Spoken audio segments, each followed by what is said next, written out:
Yan, magandang araw sa inyo mga idol. Update sa mais natin na inabutan ng damo. Ito na sila ngayon. Ito. Ito yung mga maliliit. Punta sa taas. Punta doon. Huli. Ito yung huli. Tapos ito yung isa na yung mataas na. Tapos inabutan ng damo. Kaya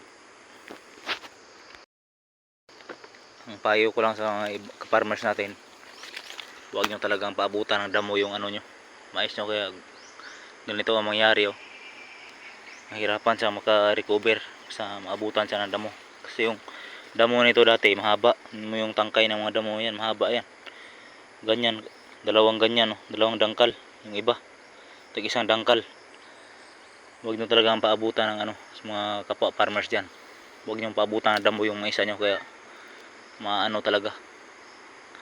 Ito na sila. Ito yung yellow corn natin. Yellow corn, yan, oh. Nahirapan sila maka-recover. Itong kabila na maliliit, maka-recover pa to. Nabunuhan namin to ngayon. Maka-recover to kasi patay kagad yung damo, maliliit pa sila. Maka-recover yan. Pero ganito ito kasi na ano na to, mga 30 days na higit. Tapos ang damo, isang dangkal yung haba. Kaya hirapan sila maka-recover ng liit-liit ng mga puno. Hindi na ma-hit yung full performance ng binhi. Pag maabutan ng damo, huwag nyo talaga paabutan ng damo yung ano. Ito yung update ng inabunuhan natin. Tapos pagkatapos ng inabunuhan, kinabukasan inisprayan natin para mamatay kagad yung damo. Ito yellow to siya. Ito mga liit ng mga ano nya. Meron na mga malalaki. Yan, mga maliit yan. Hindi katulad doon sa may videohan ako doon na ano, sobrang laki ng mga ano nila. Maganda yung pagkatanim, pagkaalaga. Ito kasi kakauwi ko galing ano, Manila. Naabutan ko, sobrang haba na yung damo. Kaya ito sila ngayon. Ito harvest siguro to, mga katapusan ng January. Harvest to. Ano to? Yellow, pang kain sa manok.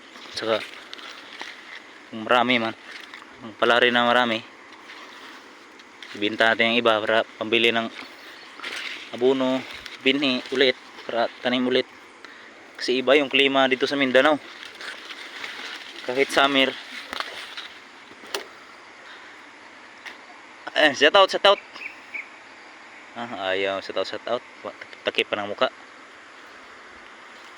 Iba yung klima dito sa Mindanao mga idol. Pwede ka magtanim ng 3 crops a year. Kasi iba yung ano ng Mindanao. Kahit summer, umuulan pa rin yan. Bihira lang yan mag-absent yung ulan ng 2 linggo. Bihira na yan. Kadalasan dito ngayon, 1 linggo, 3 beses, 2 beses. Yan. Takot mo sa kamera. Yan. Pamangkin ko yan.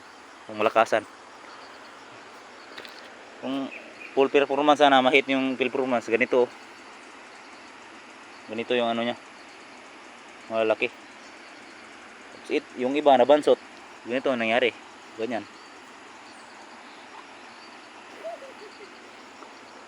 Kaya kayo, kung nagmamais kayo, huwag niyong paabutan ang damo. Patayin niyo kaagad yung damo. Ito, nabansot to. Bansot, maraming bansot. Pero okay lang yan. Pinulyar ko to eh. Yan.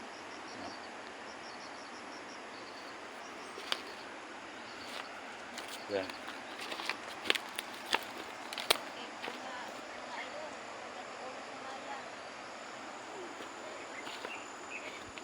Ganito yung pag hindi mabansot, mas malaki pa dito. Mas dako man to, yan. Mas malaki pa dito yan pag hindi mabansot. Pag malagaan mo ng mabuti, huwag mo paabutan na damo. Kahit ganyan yung damo, patayin mo. patayin mo kaagad.